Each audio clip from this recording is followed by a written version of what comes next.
Pagi itu, desa Sukamendung diselimuti embun tebal yang menempel pada tiap ujung dedaunan. Dari kejauhan, suara ayam jantan bersahut-sahutan, seolah memanggil penghuni desa untuk bangun lebih awal. Tapi, ada satu rumah yang selalu hidup lebih dulu.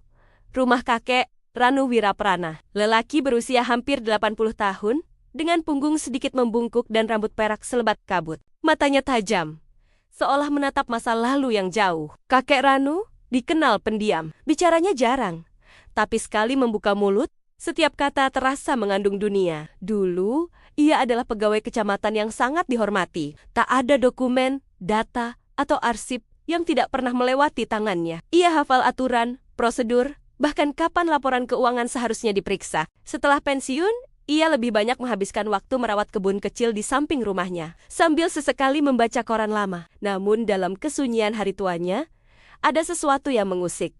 Sudah berminggu-minggu, ia memperhatikan hal aneh. Pembangunan balai desa yang harusnya rampung 2 bulan lalu, tak kunjung selesai. Para tukang sudah tidak bekerja, padahal anggaran seharusnya sudah cair. Jalan desa yang dijanjikan akan diaspal, hanya ditimbun batu kerikil seadanya. Dan yang paling membuatnya marah dalam diam adalah hilangnya dana bantuan untuk para petani sebesar ratusan juta.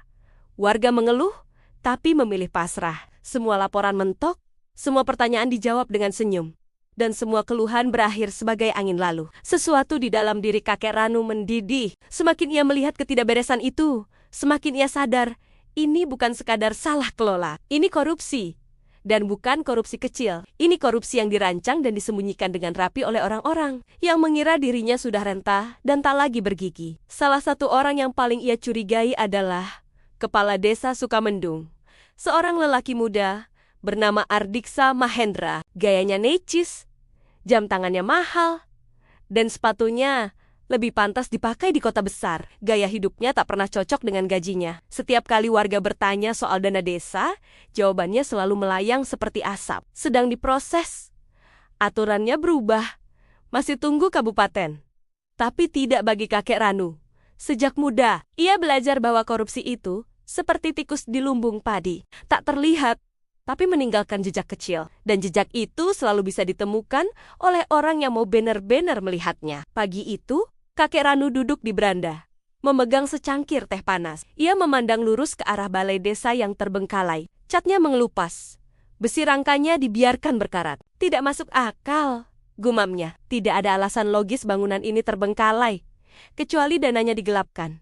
Lalu ia bangkit, masuk ke rumah, dan mengambil sebuah buku catatan bersampul kulit coklat tua. Di dalamnya ia membuka halaman kosong, lalu menulis kasus dana desa Sukamendung. Dugaan, penggelapan, markup, manipulasi laporan. Tulisannya sedikit bergetar, bukan karena takut, tapi karena usianya.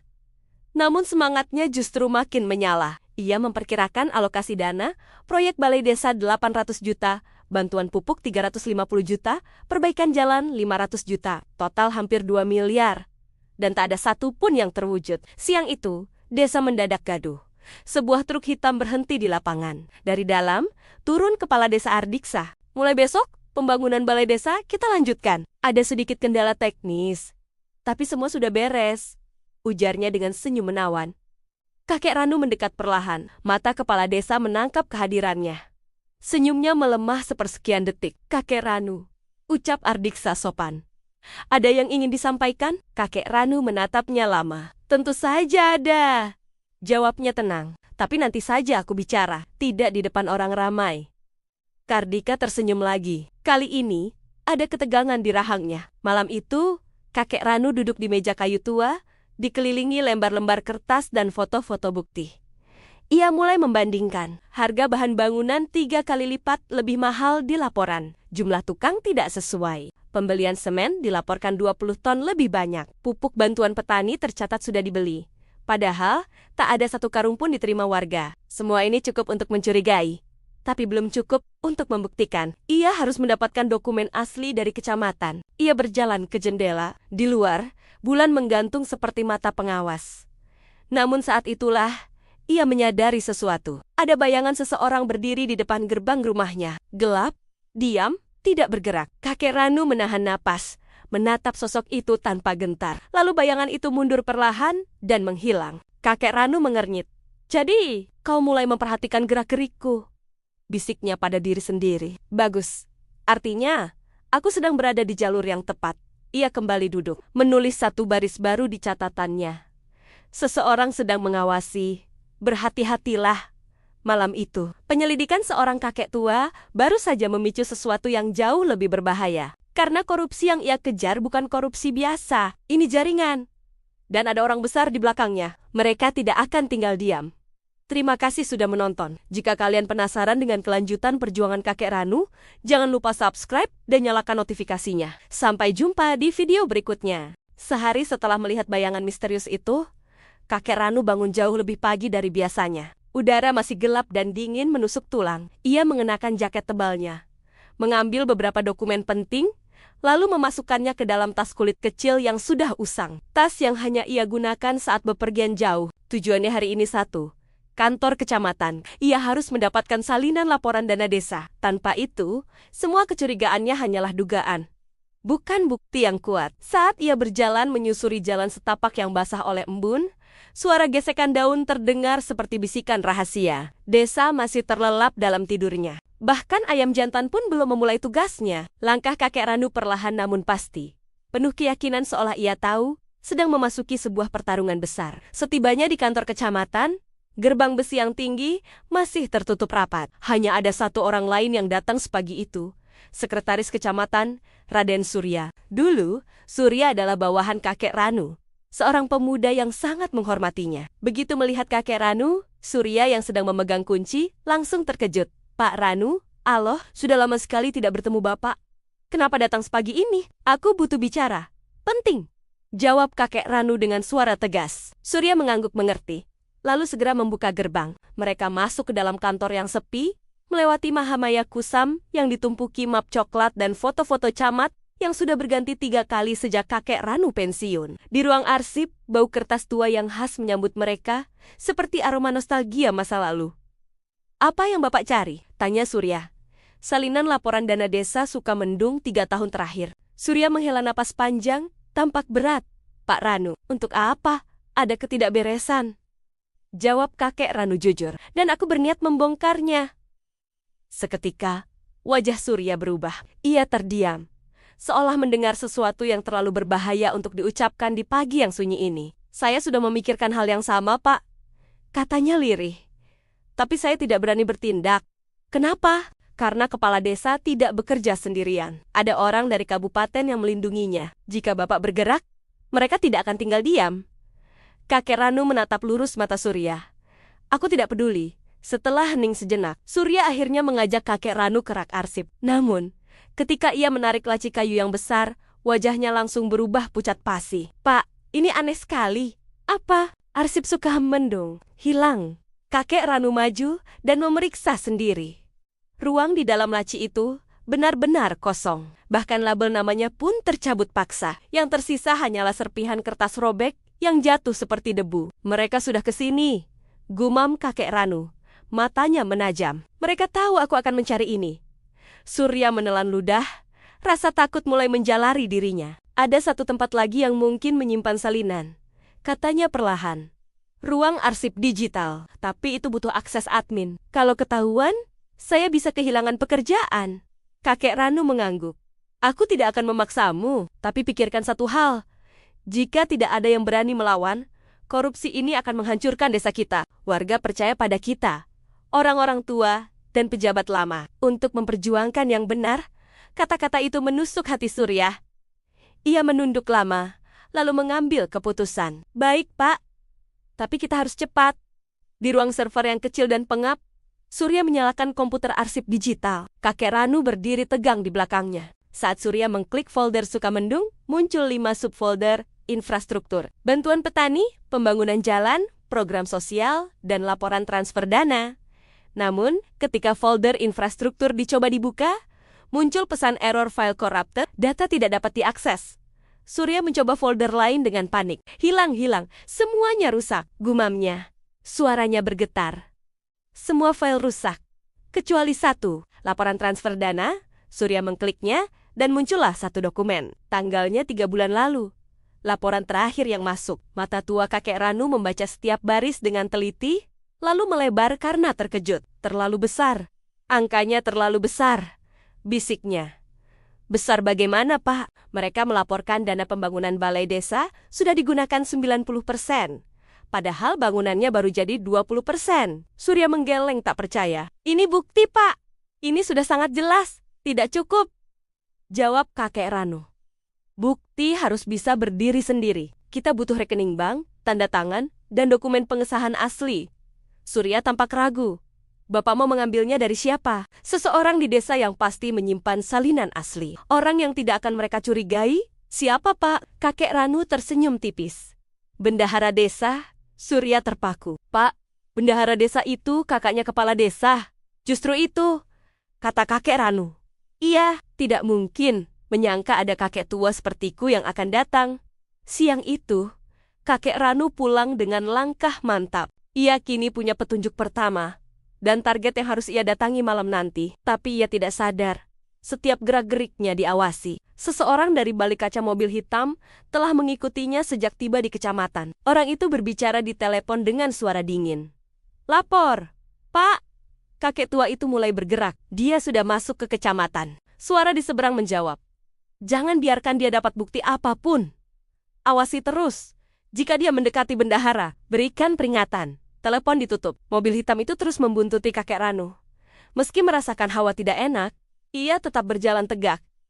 Ia tahu pertempuran ini lebih besar dari yang ia duga. Tapi satu hal pasti, ia tidak akan berhenti sampai korupsi di desanya terbongkar. Dan malam itu, saat ia menyusun strategi, ia tidak sadar bahwa seseorang sedang menyiapkan sesuatu yang bisa mengakhiri penyelidikannya sebelum benar-benar dimulai. Malam merayap perlahan di desa Sukamendung, membawa hawa lembab dan angin dingin yang menusuk. Rumah-rumah mulai menutup pintu, lampu-lampu temara menyala, seperti KUNANG Kunong di kejauhan. Di tengah ketenangan itu, kakek Ranu duduk sendirian di meja kayu rumahnya. Lampu minyak yang redup memantulkan bayangan wajah tua yang tampak tegang, berbeda dari biasanya yang selalu tenang. Ia membuka buku catatan bersampul kulit yang selalu ia simpan dekat dadanya. Di halaman terakhir, ia menulis dengan hati-hati tujuan berikutnya.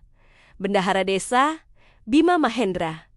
Ia menatap nama itu lama. Bima adalah sosok yang pendiam. Namun kakek Ranu tahu, dialah orang yang memegang kunci utama. Meski kepala desa Surya yang mengambil keuntungan besar, Bimalah tangan yang melakukan pencatatan, penarikan dana, dan persetujuan pengeluaran. Jika ada orang yang masih menyimpan dokumen asli, itu pasti Bima. Tapi Ranu juga tahu, semakin ia mendekati kebenaran, semakin besar ancaman yang menunggu. Ia menutup buku, memadamkan lampu minyak, lalu meraih tongkat kayu yang selalu setia menemaninya. Dengan langkah perlahan namun pasti, ia keluar rumah dan berjalan menuju rumah Bima yang berada di ujung desa, dekat rumpun bambu. Rumah Bima tampak tenang. Lampu teras menyala, memberikan cahaya kekuningan. Ranu mengetuk pagar 3 kali. Tak lama kemudian, Bima muncul dari balik pintu. Wajahnya terkejut. Pak Ranu, ada apa malam-malam begini? Aku ingin bicara sebentar. Penting. 4 mata. Nada suara itu membuat Bima menelan ludah. Ia membuka pagar dan mempersilahkan Ranu masuk. Ruang tamu dipenuhi aroma kayu dan sedikit bau kopi. Ranu duduk. Bima duduk berhadapan. Tampak gelisah. Aku tidak akan berlama-lama, kata kakek Ranu. Aku ingin tahu yang sebenarnya tentang dana desa. Bima langsung pucat. Ia menunduk, mengusap keringat dingin di dahinya. Saya tidak tahu, Pak. Bima, potong Ranu lembut. Kau tidak perlu takut padaku. Aku tidak ingin menjeratmu. Aku hanya ingin tahu kebenaran. Bima menggigit bibir. Jemarinya saling meremas. Akhirnya ia bicara pelan. Pak Ranu, saya sudah ingin mengaku sejak lama. Dana itu sebagian besar tidak pernah dipakai pembangunan. Kepala desa memaksa saya menandatangani laporan palsu. Ada orang kabupaten juga. Mereka. Siapa orang kabupaten itu? Tanya Ranu serius. Saya tidak tahu nama aslinya. Tapi mereka selalu datang dengan mobil hitam. Mereka ancam saya. Pak, kalau saya buka mulut, keluarga saya yang duluan hilang. Ranu menarik napas panjang. Ia sudah menduga hal ini. Bima, katanya. Katakan padaku satu hal. Kau masih simpan dokumen asli kan? Hening sejenak, kemudian Bima mengangguk pelan. Saya tidak pernah membuangnya. Saya simpan semua. Kwitansi asli, Tanda tangan, catatan pengeluaran. Saya takut, Pak. Tapi saya tidak tega kalau desa terus dirugikan. Ranu mencondongkan tubuhnya. Ambil. Aku butuh bukti itu. Bima berdiri. Namun sebelum ia sempat melangkah ada suara keras dari luar rumah. Seperti sesuatu jatuh atau dipukul. Bima panik. Astagfirullah. Itu apa, Pak? Ranu bergerak cepat ke jendela dan mengintip melalui celah tirai. Matanya langsung menyipit. Di luar pagar, dua pria berpakaian hitam berdiri memegang tongkat besi. Di belakang mereka, sebuah mobil hitam dengan mesin menyala pelan. Ada yang mengikuti aku? Gumam Ranu. Ketukan keras terdengar. Pak Bima, buka pintunya, Suara berat itu memanggil. Bima gemetar hebat. Mereka tahu saya masih simpan dokumen, Pak. Habis saya, Ranu menepuk bahunya, memberi isyarat agar tetap tenang. Tutup semua lampu, bisiknya. Bima mematikan lampu satu persatu. Ruang tamu menjadi gelap, hanya diterangi cahaya bulan. Pintu depan diguncang. Suara dari luar berkata lantang. Kami dari kabupaten. Ada berkas yang harus ditandatangani sekarang. Ranu tertawa pelan. Sinis. Pembohong, tidak ada aparat kabupaten yang datang malam-malam tanpa pemberitahuan. Suasana di luar langsung hening sejenak. Kemudian suara itu berubah kasar. Siapa di dalam? Itu bukan suara Bima. Pintu kembali digedor. Ranu berbisik cepat ke telinga Bima. Di mana dokumennya? Gudang belakang. Ambil sekarang. Lewat pintu dapur, cepat. Bima ragu. Tapi akhirnya berlari pelan ke arah dapur. Pintu depan hampir jebol. Ranu berdiri tegak di balik pintu sambil menggenggam tongkat kayu. Buka! Teriak salah satu orang itu. Kami tidak punya waktu. Tidak ada jawaban dari Ranu. Beberapa detik kemudian, Bima kembali membawa map coklat tebal berisi dokumen asli. Pak, ini semua bukti. Ranu meraih map itu dan menyelipkannya ke dalam jaketnya. Bagus. Sekarang kita keluar lewat pintu belakang. Pintu depan akhirnya jebol. Dua bayangan hitam melangkah masuk, membawa senter. Cari mereka. Mereka masih di dalam. Ranu membuka pintu belakang dan menarik tangan Bima. Mereka berdua berlari ke halaman belakang, melewati tanaman pepaya dan pagar bambu. Suara derap kaki mengejar terdengar dari dalam rumah. Ke sana, mereka kabur. Mereka berlari masuk ke gang sempit di samping rumah, kemudian menuju kebun bambu gelap. Nafas Bima tersengal-sengal. Pak, saya tidak kuat. Kuatlah, kata Ranu tegas. Ini bukan hanya untukmu, ini untuk desa. Mereka tiba di balik rumpun bambu lebat. Ranu menunduk, memberi isyarat agar Bima ikut bersembunyi. Beberapa detik kemudian, dua pria berbaju hitam melewati area itu sambil mengumpat. Sial, mereka hilang? Cari sampai ketemu. Jangan sampai dokumen itu keluar. Langkah-langkah itu perlahan menjauh. Hening kembali turun. Hanya suara angin menyapu dedaunan bambu. Bima akhirnya menangis pelan. Pak, saya takut kalau mereka tahu saya kasih dokumen, saya mati. Ranu menatapnya dengan mata penuh keyakinan. Selama aku masih berdiri, tidak akan ada yang menyentuhmu. Ia membuka sedikit jaketnya dan memeriksa map itu. Isinya lebih tebal dari yang ia bayangkan. Kwitansi palsu, kwitansi asli, daftar transfer mencurigakan. Nama-nama oknum kabupaten. Tanda tangan pemalsuan. Ini bukan sekadar korupsi desa lagi. Ini jaringan terorganisir. Hening malam di kebun bambu perlahan berubah menjadi dingin menusuk. Angin berembus membawa suara dedaunan yang saling bergesekan. Seperti bisikan rahasia yang mencoba memperingatkan mereka agar tidak lengah. Di tengah gelap pekat itu, kakek Ranu merapatkan jaketnya, memastikan map coklat masih terjaga aman di balik pakaiannya. Bima duduk bersandar pada batang bambu. Wajahnya pucat, napasnya pendek-pendek. Pak, kalau mereka kembali, kita mati, katanya nyaris berbisik. Ranu menepuk pelan bahu bendahara desa itu. Justru karena itu, kita harus bergerak duluan. Jangan biarkan mereka pegang langkah berikutnya. Ia melihat sekeliling, memastikan tidak ada bayangan asing yang mengintai. Setelah yakin aman, Ranu mengangguk ke arah jalan kecil yang menuju hutan pinus. Kita lewat sana, mereka tidak akan menyangka kita masuk lebih dalam. Bukannya semakin berbahaya, Pak? Tanya Bima ragu. Bahaya sudah mengejar kita, Bima.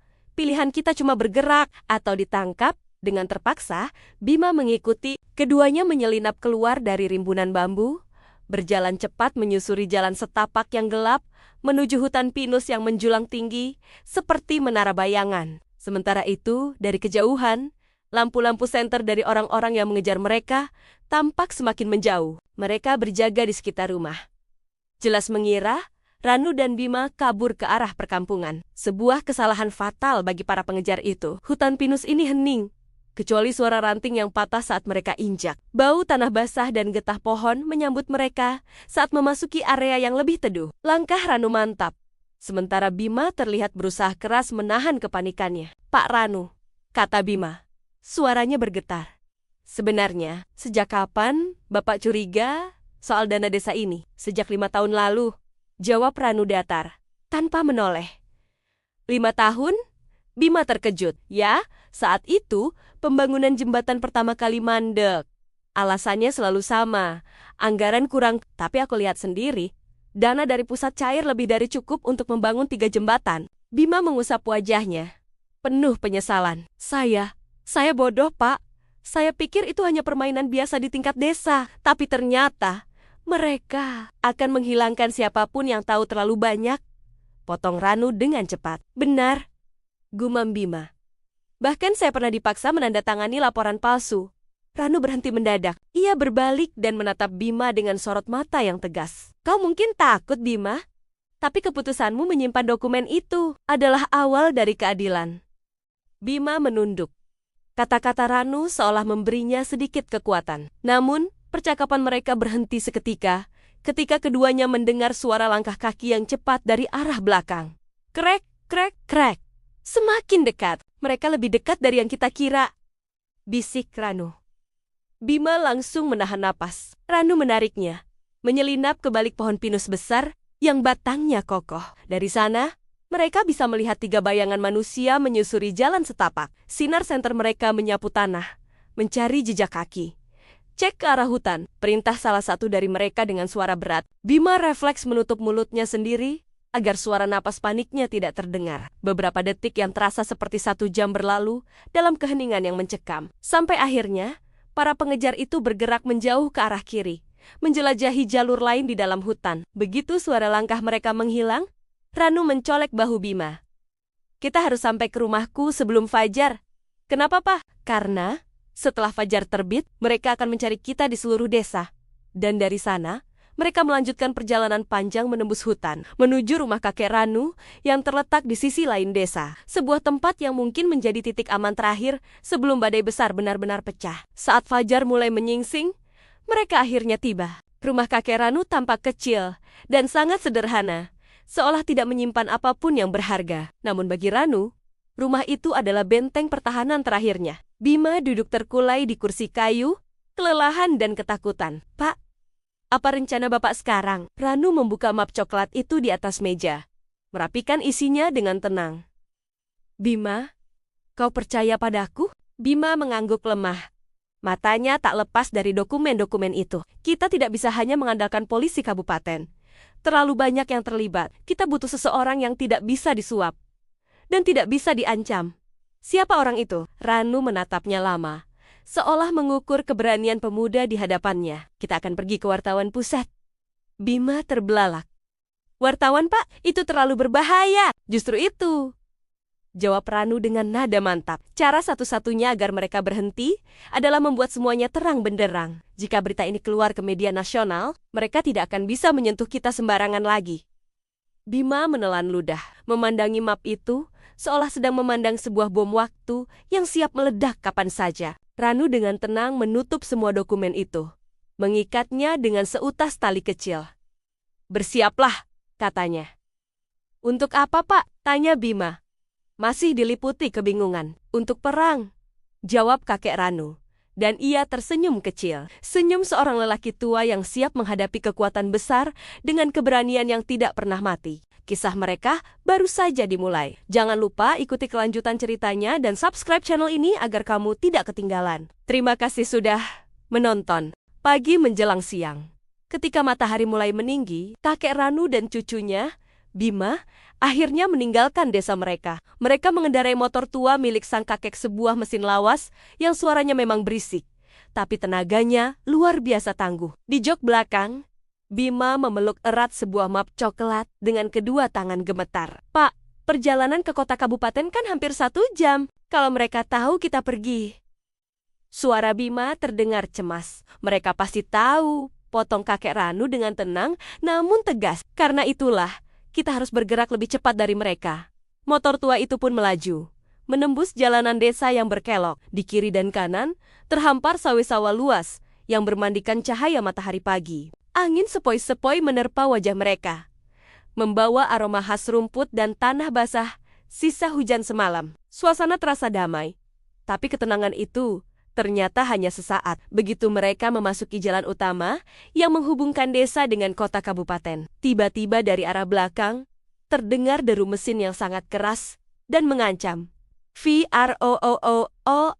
Kakek Ranu menoleh sekilas melalui spionnya. Sebuah mobil hitam legam melaju dengan kecepatan tinggi. Jelas sedang mengejar mereka. Seketika, wajah Bima menjadi pucat pasi. "Pak, itu mereka. Mereka berhasil menemukan kita." "Pegangan yang erat," teriak kakek Ranu. Suaranya berusaha mengalahkan deru angin dan mesin. Mobil hitam itu semakin mendekat. Jaraknya kini hanya tinggal beberapa meter. Pintu jendela mobil itu terbuka sedikit, memperlihatkan sebuah tangan yang seolah siap melakukan apa saja untuk menghentikan mereka. Motor tua kakek Ranu bergetar hebat saat ia memacu gas hingga batas maksimal. Mobil itu dengan cepat menyalip ke samping, lalu sengaja mencoba menabrak mereka. Brok! Benturan keras itu membuat Bima hampir terlempar dari motor. Ia menjerit panik, namun tangan kakek Ranu yang kuat dengan sigap menahan tubuhnya agar tidak jatuh. "Jangan sampai lepas map itu!" teriak kakek Ranu di tengah kekacauan. Tak menyerah, mobil itu kembali menghantam mereka. Kali ini dari sisi kanan. Brok! Roda motor nyaris kehilangan cengkeramannya di aspal. Bima menjerit ketakutan. "Kita jatuh, Pak!" "Tidak. Selama aku masih bisa bernapas, kita tidak akan jatuh," balas kakek Ranu dengan suara yang penuh keyakinan. Dengan gerakan cepat dan tak terduga, ia memutar stang motornya tajam ke kiri, meluncur masuk ke sebuah jalan kecil bercabang yang mengarah ke perbukitan. Mobil hitam itu tak mau kalah dan terus mengejar. Bima menggigil ketakutan melihat jalan di depannya. "Pak, jalan ini buntu." "Tidak buntu," jawab kakek Ranu. "Ada jembatan kecil di atas aliran sungai. Kita harus bisa melewatinya." Motor tua itu dipaksa menaiki tanjakan tanah yang curam, sementara mobil di belakang mulai kesulitan mengikuti karena jalur yang semakin sempit dan tidak rata. Kakek Ranu terus mempercepat laju motornya. Debu beterbangan kemana-mana. Tak lama, sebuah jembatan kayu tua terlihat di depan mata mereka tampak rapuh, bolong-bolong di beberapa bagian, tapi sepertinya masih cukup kuat untuk dilewati sepeda motor. "Kita lewati jembatan itu!" teriak kakek Ranu. Motor mereka melaju kencang melewati jembatan dengan guncangan yang luar biasa keras. Begitu mereka berhasil sampai di seberang, mobil hitam itu terpaksa berhenti tepat di bibir jembatan. Para pengejar di dalamnya tampak ragu dan ketakutan untuk melintas jembatan itu, jelas tidak akan mampu menahan beban mobil mereka. Dari seberang, kakek Ranu melirik ke belakang, mengangkat dua jarinya, dan memberikan senyuman tipis yang penuh makna. "Permainan ini belum selesai," gumamnya pelan. Mereka pun melanjutkan perjalanan ke kota kabupaten. 30 menit kemudian, mereka akhirnya tiba di depan kantor sebuah media lokal yang terhubung dengan jaringan berita nasional. Bangunannya memang kecil, namun tampak ramai dengan aktivitas. Kakek Ranu mematikan mesin motornya dan memegang bahu Bima yang masih gemetar. "Ini saatnya. Bima, Pak, bagaimana kalau mereka menyusul kita ke sini? Kalau berita ini berhasil tayang dalam 2 jam ke depan," kata kakek Ranu menenangkan, "mereka tidak akan bisa berbuat apa-apa lagi." Dengan langkah mantap, mereka berdua masuk ke dalam kantor media itu. Di dalam, seorang wartawan senior bernama Safitri, seorang perempuan, tegas berusia awal 40-an memandang mereka dengan tatapan curiga. "Ada yang bisa saya bantu?" Tanpa banyak bicara, kakek Ranu meletakkan map coklat itu di atas meja Safitri. "Kami membawa sebuah kebenaran yang selama ini coba disembunyikan oleh banyak orang." Safitri membuka map itu perlahan. Saat melihat isinya, matanya langsung melebar karena terkejut. "Ya Allah, ini bukti korupsi yang sangat sistematis. Dan ada nama kepala desa kalian, bahkan nama beberapa pejabat penting di kabupaten. Semua bukti ada di situ," kata kakek Ranu. "Kami perlu bantuanmu agar semua ini bisa diketahui oleh publik." Safitri menatap kakek Ranu dan Bima bergantian. Sorot matanya kini dipenuhi tekad yang membara. "Kalian berdua baru saja membuka pintu badai yang sangat besar. Tapi kalau kalian siap menghadapinya, aku pun siap." Kakek Ranu tersenyum lega. Inilah alasan aku hidup sampai setua ini. Dan dari sanalah proses pengungkapan kebenaran dimulai. Namun, musuh mereka ternyata tidak tinggal diam. Di luar kantor media, mobil hitam yang tadi mengejar mereka akhirnya tiba. Beberapa orang berjas turun dari mobil. Mata mereka mengamati sekitar, mencari target mereka. Perang terbuka pun akan segera pecah. Kantor media itu berubah menjadi benteng pertahanan hanya dalam waktu 1 jam. Para wartawan berdiri tegak di depan komputer, tangan mereka bergerak cepat menyalin dokumen, mengonfirmasi data, dan merangkai setiap kepingan bukti menjadi sebuah artikel investigasi yang solid. Savitri, sang pemimpin redaksi, memimpin dengan suara tegas, "Kita harus unggul cepat. Unggah semua ke portal pusat. Verifikasi tanda tangan ini. Cocokkan dengan arsip keuangan, pastikan tidak ada satupun celah." Sementara itu, kakek Ranu duduk dengan tangan bersedekap. Wajahnya tenang, seolah ia telah menunggu momen ini sepanjang hidupnya. Di sisinya, Bima tak bisa diam. Ia terus mondar-mondir dengan cemas. "Pak, mereka ada di luar sana. Bagaimana kalau mereka nekat masuk? Mereka tidak akan berani menyerang kantor media," jawab Ranu dengan yakin. Terlalu banyak mata yang melihat. Namun, di balik jendela banggen-bianggen gelap itu tetap menunggu. Mereka menekan, menciptakan teror psikologis tanpa perlu menyentuh. Savitri menghampiri mereka. "Pak Ranu, semua sudah siap untuk dipublikasikan. Tinggal satu hal lagi. Kami butuh pernyataan langsung dari Anda." Ranu mengangguk pelan. "Tulis saja apa adanya. Apa motif Anda mengungkapkan ini semua?" tanya Savitri sambil menyiapkan catatannya. Ranu menatap kosong ke kejauhan. "Aku sudah melihat desa ini rusak pelan-pelan. Jalanan tak pernah selesai dibangun. Jembatan hampir runtuh, anak-anak pintar tidak dapat beasiswa. Warga dibuat semakin miskin. Tapi yang paling menyakitkan adalah melihat mereka mencuri masa depan anak cucu kita." Savitri mengetik dengan cepat. "Kakek Ranu, ada risiko besar untuk keselamatan Anda sendiri. Anda sadar akan hal itu?" "Aku sadar," jawabnya sambil tersenyum pahit. "Tapi diam itu jauh lebih berbahaya. Dia membunuh desa ini perlahan-lahan." Savitri berhenti mengetik. Matanya melembut, penuh hormat. "Terima kasih, Pak." Ia kembali ke mejanya. Dan 5 menit kemudian, ia berdiri di tengah ruangan lalu berteriak, "Upload!" Seketika, suara ketikan di seluruh ruangan berhenti. Hening. Artikel investigasi itu telah naik ke portal berita nasional. Video wawancara singkat dengan kakek Ranu juga diunggah. Semua bukti korupsi kini terpampang jelas untuk dilihat seluruh negeri. Nama-nama besar terungkap. Kepala desa, bendahara kabupaten, oknum pejabat kecamatan, hingga kontraktor fiktif.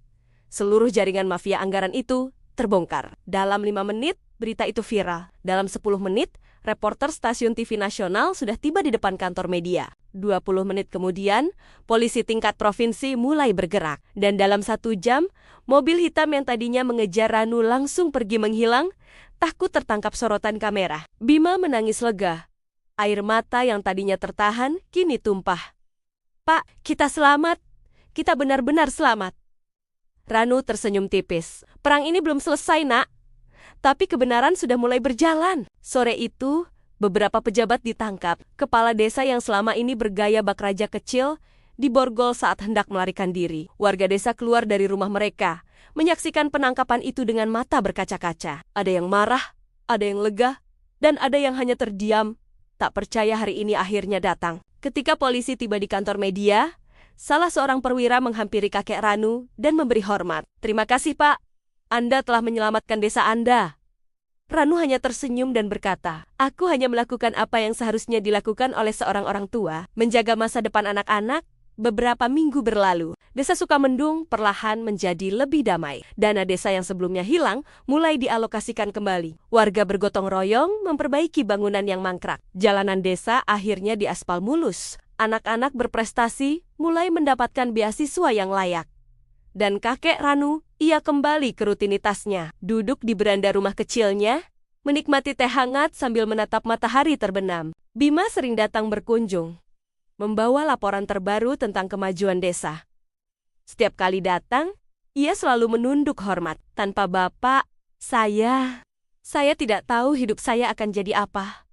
Ranu hanya menepuk bahunya. "Kau sudah mengambil langkah yang paling berani. Bima, kau selamat karena kau akhirnya memilih jalan yang benar."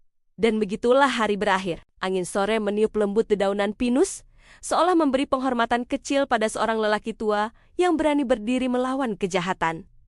Seorang kakek yang membongkar korupsi di desanya dan memenangkan sebuah perang yang bahkan banyak orang muda pun tak berani untuk memulainya. Terima kasih sudah menonton. Kisah keberanian seperti kakek Ranu mengingatkan kita bahwa satu suara bisa membuat perubahan besar. Jangan lupa subscribe untuk cerita-cerita inspiratif lainnya. Sampai jumpa.